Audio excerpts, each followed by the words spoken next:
How to play Zenless Zone Zero multiplayer with friends. So Zenless Zone Zero does have a multiplayer, but it's more limited. So an option first is to play it on co-op and PvE. So you can do the arcade mode, which acts as a minigame part of ZZZ. And to do this, just simply head to the random play store, and this will be your starting location and will be the spot you're going to visit most.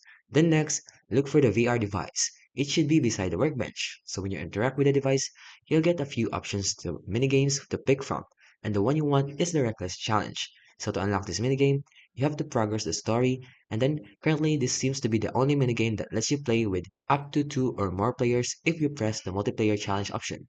Now, we also have here the Reckless Challenge, which is the primary boss battle that can help you farm the many currencies available in the game.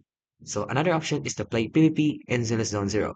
So although the way to play multiplayer is to play Reckless Challenge with minigame or the arcade, if you want to play PvP in ZZZ, the option isn't available. However, since the game is still early in its life, there will be a PvP in the future. So for now, there's still no PvP for multiplayer with friends, so this is the only options you can play with your friends on multiplayer on ZZZ.